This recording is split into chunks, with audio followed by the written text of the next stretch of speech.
Jobs job opening ये एक US economic indicator है जो बीएलएस रिलीज करता है। जॉब्स का मतलब है jobs opening and labour turnover survey. ये सर्वे हमें बताता है कि अमेरिका में कितनी नई जॉब जो है वो पैदा हुई है, उसी के साथ जो है कितने लेबर जो है वो हायर की जा रही है और कितने लेबर जो है वो निकाली जा रही है। ये डाटा हमें बताता है कि इकोनॉमी के अभी जो है वो क्या हालात है। अगर ज़्यादा जॉब होंगी, मैं इकोनॉमी जो है वो स्ट्रांग होंगी, ज़्यादा जो है वो कंपनी जो है वो लेबर हायर कर रही होगी, जिससे जो है वो यूएस डॉलर जो है वो स्ट्रांग होगा। इकोनॉमी स्ट्रांग होगी तो यूएस डॉलर जो है वो स्ट्रांग होगा उसी के साथ। अगर ये होगा कि लेबर जो है वो ज़्यादा जो है वो निकाली जा रही होगी, फायर की जा रही होगी, उसी के साथ जो है वो ज़्यादा लोग जो है वो जॉब छोड़ रहे होंगे, इसका मतलब ये हुआ कि कंपनीज में जो है वो बिल्कुल भी काम नहीं है, इकोनॉमी जो है वो गिरावट का शिकार है, जिसकी वजह से जो है वो यूएस डॉलर पे डेक्सी पे जो है वो प्रेशर बनता है। ये न्यूज़ जो है वो हर महीने जो है वो रिलीज होती है। जैसा कि मैं ऑलरेडी बता चुका हूँ कि बीएलएस जो है वो इसको रिलीज करता है।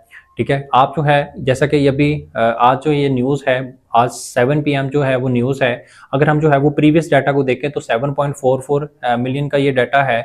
उसी के साथ जो है अभी अगर हम डाटा को देखें तो 7.39 मिलियन का डाटा यहाँ पे शो हो रहा है, यानी कि स्लाइटली ये नेगेटिव डाटा है यूएस डॉलर के लिए, डेक्सी के लिए।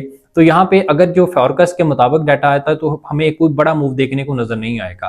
अगर फोरकास्ट से हट के डाटा जो है वो बहुत ज्यादा अप या डाउन चला जाता है तो हमें एक बड़ा मूव जो है वो डॉलर में और उसी के साथ जो है वो गोल्ड में देखने को मिलेगा। जैसा कि आपको मालूम है कि ऑलरेडी जो है वो फंडामेंटल मूव की वजह से गोल्ड जो है वो ऑलरेडी ऑल टाइम जो है वो हाई पे मौजूद है।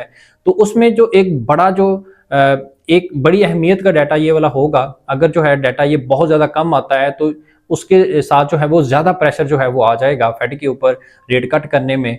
तो ऑलरेडी जो है वो ट्रंप की तरफ से ये प्रेशर जो मौजूद है, जो मजीद जो है वो इस प्रेशर को ज्यादा कर सकता है। उसी के साथ जो है वो इस वीक जो है आपको जैसे कि मालूम होगा कि इस मंथ की जो है वो सबसे बड़ी जो है वो न्यूज़ भी है, एनएफपी भी है, तो उसको भी देखना होगा। उसी के साथ जो है वो इन सारी न्यूज़ को हम जो है वो कंबाइन करेंगे और लास्ट पे देखेंगे तो एफओएमसी जो है वो क्या फैसला करती है। तो बने रहें इंशाल्लाह। जितनी भी इंपॉर्टेंट न्यूज़ हैं यूएस डॉलर की वो इंशाल्लाह ताला आप लोगों के साथ जो है वो शेयर की जाएंगी।